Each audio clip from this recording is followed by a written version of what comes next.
You know that feeling, right? You're staring at a deadline, you know exactly what you need to do, but you just can't start. You feel lazy, you feel guilty. But what if I told you that it has almost nothing to do with your character? Today, we are going to dive into the science of why we procrastinate and how we can actually hack our own biology to finally get things done. I mean, it's the million-dollar question, isn't it? That feeling, that invisible wall between you and whatever you're supposed to be doing. It feels like it should just be a simple matter of willpower, but the real answer, well, it's way deeper, and it's wired directly into our brains. And this is maybe the most important thing to really get. Procrastination, it isn't a weakness. It's not a sign that you're undisciplined. Neuroscience is showing us it's actually an involuntary emotional response. Your brain is literally being hijacked by these ancient survival instincts that are just, well, they're completely out of place in our modern world. So, to understand this whole hijack situation, we need to look at this fundamental conflict that's happening inside your head. It's like a constant tug-of-war between two very different parts of your brain, one that's ancient and reactive, and one that's much more modern and thoughtful. Okay, so on one side, you've got your limbic system. You can think of this as your instant gratification monkey. It lives completely in the present moment, and it has a very simple rule. If it feels bad, run away. If it feels good, do it right now. And on the other side? That's your prefrontal cortex, the rational planner. This is the adult in the room, the part that thinks about the future and long-term goals. Procrastination is what happens when that monkey wins the argument. Let's get really specific about the moment the monkey takes over. It's something called an amygdala hijack. See, when you face a task that feels overwhelming or boring, or maybe carries a risk of failure, your amygdala, which is your brain's threat detector, just starts screaming, "Danger!" It honestly can't tell the difference between a hungry tiger and a difficult spreadsheet. All it knows is to trigger a flight response, flooding you with this powerful urge to do absolutely anything else. So you see how this all clicks together, right? The amygdala sounds the alarm. Your prefrontal cortex, the logical part of your brain, gets temporarily shut down by stress hormones. And then your dopamine system rewards you with a little hit of relief when you give in and go check social media instead. It's the perfect storm for putting things off, and it actually reinforces the bad habit. And this isn't just a momentary thing. Researchers have found that this cycle of stress and avoidance, it's not harmless. Over time, it can physically change your brain, literally weakening that rational prefrontal cortex and strengthening those emotional, reactive pathways. This actually makes it even harder to break the cycle in the future. So the question is, how do we fight back? All right, enough of the problem, right? Let's talk about the solution.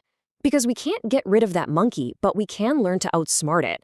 And the key is to stop fighting against our brain's reward system and start working with it. We're going to basically retrain our brains to find satisfaction in being productive. You know, so much of this comes down to one little chemical, dopamine. And it's not just about pleasure, you know? It's the chemical of anticipation, of motivation. Right now, your brain might be getting its dopamine fix from distractions. Our goal is to flip that script and start getting that motivating chemical rush from the very tasks we've been avoiding. So our first secret weapon here is a concept called micro-wins. When a task seems huge, that amygdala just freaks out. But what if the task isn't write a 10-page report? What if it's just open the document? Or maybe even write one single sentence? By breaking a task down into these ridiculously small pieces, you totally bypass the brain's threat alarm. Each tiny step you complete gives you a small hit of dopamine, creating this positive feedback loop that just builds and builds momentum. And that leads us right into one of the most practical ways to get started, the 5-minute rule. It is incredibly simple. You just pick that awful task you've been putting off, you set a timer for 5 minutes, and you tell yourself you only have to do it for those 5 minutes.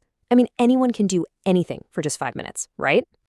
And the reason this works so well is pure neuroscience.